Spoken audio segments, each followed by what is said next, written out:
Oke, manga ini mengisahkan tentang seorang lelaki yang mempunyai seorang anak perempuan bernama Sayuri. Dalam rumah itu hanya dia dan anaknya yang tinggal. Ibu kepada Sayuri telah lama meninggal dunia ketika Sayuri masih lagi bayi. Jadi oleh karena Sayuri merupakan anak tunggal, ayah Sayuri menjaganya seperti menatang minyak yang penuh. Oke, itu sedikit intro dari manga ini ya. Suatu malam, Sayuri mengetuk bilik ayahnya. Memberitahu makan malam dah siap, si ayah pun mengiyakan. By the way, ayah si Sayuri ini suka menulis diari. Mungkin dia mencoretkan segala kenangan ketika dia membesarkan Sayuri. Malam itu, Sayuri pakai baju kimono karena hari itu merupakan Autumn Festival yang selalu disambut oleh netizen Jepun. Si ayah ini memuji kecantikan Sayuri yang sudah besar menjadi anak remaja. Tiba-tiba dia sebak dan berkata, "Kalau ibu kamu ada di sini, mesti dia gembira melihat kamu," kata si ayah dengan nada sedih. Sayuri pun memujuk ayahnya. Setelah itu, si ayah pun ingin makan. Tapi Sayuri tidak makan. Tiba-tiba telepon berdering dan dijawab oleh Sayuri. Rupanya yang telepon tuh adalah dari teman Sayuri, yang mengajaknya untuk keluar makan bersama-sama di kuil nanti. Kan malam tuh malam festival. Sayuri pun keluar. Sebelum itu si ayah tetap memberinya duit angpau walaupun dalam hati si ayah sedih, sebab dia mahu makan bersama dengan anaknya pada malam perayaan itu. Jadi si ayahnya terpaksa akur. Tapi, ayahnya tidak sedap hati. Dia merasakan Sayuri sedang berbohong kepadanya, oleh itu, dengan hati yang tidak puas. Dia segera mengekori Sayuri untuk memastikan yang anaknya pergi ke kuil. Ternyata, Sayuri memang berbohong. Dia kata dia ada dinner dengan teman-temannya, tapi sebenarnya dia berjumpa dengan boyfriendnya. Ini membuatkan si ayah tidak senang hati. Setelah puas berkencan, Sayuri pun pulang ketika sudah menjelang larut malam.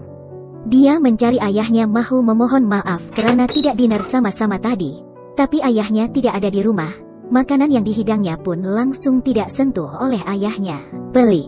Lepas itu dia ternampak satu nota kecil yang telah ditinggalkan oleh ayahnya. Oke. Di sini kita lihat yang boyfriend Sayuri ini sedang balik ke rumah dengan berjalan kaki.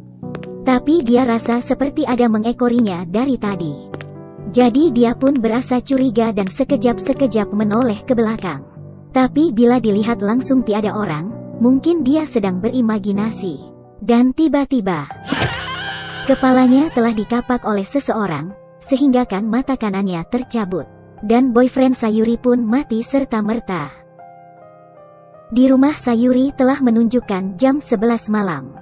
Sayuri sedang menunggu ayahnya balik, tapi masih tiada juga. Jadi dia pun malas mahu menunggu dan bercadang mahu tidur terus. Tapi dia hairan bilik ayahnya terang benderang. Mungkin lupa nak tutup suis. Scatterbrain, sempat Sayuri mengutuk ayahnya. Dia pun masuk, tapi matanya terlihat satu buku diari di atas meja ayahnya. Dengan perasaan ingin tahu, Sayuri pun membaca diari itu. Dalam proses baca diari, rupanya, nama ibu Sayuri adalah Shizue. Diceritakan oleh ayah Sayuri dalam diari itu, Shizue seorang yang sangat cantik dan baik hati. Tapi Shizue tidak cinta pun kepadanya, oleh karena si ayah ini pemalu orangnya. Dia hanya berani memberi sebuah patung teddy bear yang sudah siap dipasang alat perakam untuk mengintip perilaku rutin harian Shizue. Dengan itu dia boleh dengar suara si Shizue setiap masa, tidak kira malam maupun siang. Oh, memang creepy siot. Jadi, suatu hari, dijadikan cerita, dia dapat tahu yang Shizue telah mempunyai boyfriend, membuatkan hatinya berkecai seribu. Tidak tahan dengan keadaan itu, dia pun tekad untuk membunuh boyfriend si Shizue. Part itu Sayuri sudah mula rasa cuak dengan apa yang dia baca, dan meneruskan bacaannya. Dia berjaya bunuh boyfriend Shizue seperti mana cara dia bunuh boyfriend Sayuri. Dan menanam mayat tersebut di belakang rumahnya. Dan dia berpikir, kalau dia tidak bertindak cepat, besar kemungkinan Shizue akan dapat boyfriend baru di masa hadapan. Dia memulakan kerjanya, di mana hari itu hujan lebat dan dia sedang mengekori Shizue yang baru pulang dari kelas. Pendek kata, dia menculik Shizue dan membawanya di rumah. Bila Shizue sedar dan menjerit meminta tolong, dia menjahit mulut Shizue supaya dia bertenang. Tidak cukup dengan itu, untuk memastikan Shizue tidak melarikan diri, dia telah memotong kaki Shizue.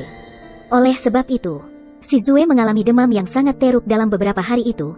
Jadi dia pun menggunakan alat-alat dari hospital untuk memastikan Shizue tetap dalam keadaan stabil. Tapi selepas itu, Shizue yang sudah beransur sihat kembali, coba untuk melarikan diri sekali lagi dengan mengensot di koridor menggunakan tangannya. Shizue coba untuk membuat telepon, tetapi berhasil ditangkap oleh ayahnya, dan ya, tanpa rasa bersalah dia terus memotong kedua belah tangan Shizue. Jadi dengan itu Shizue takkan pernah berjaya escape, dan akan menjadi miliknya seorang.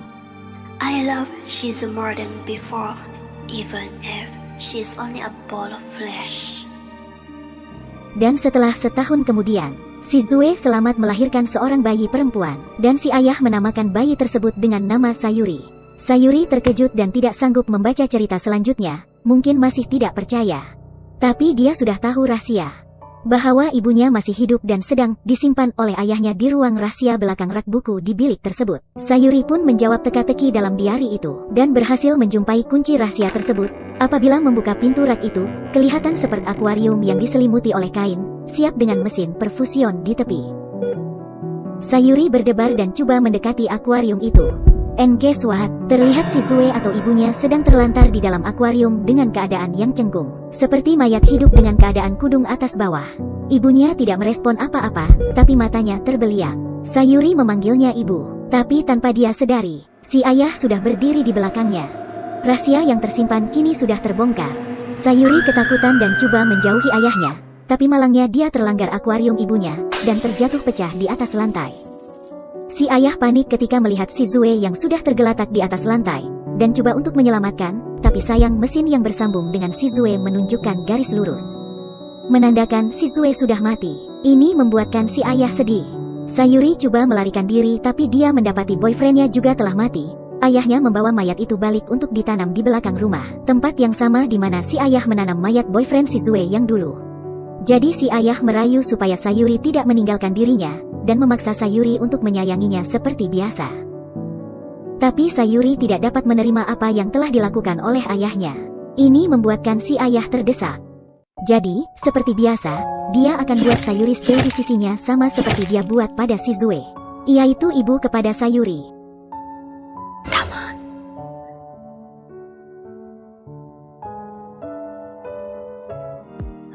Hai, jangan lupa tekan butang subscribe, like, dan komen. Jika korang tak keberatan, korang tekanlah butang notification sekali. And stay with me kerana saya akan upload video setiap minggu bergantung pada mood saya, okay? Sekian, terima kasih.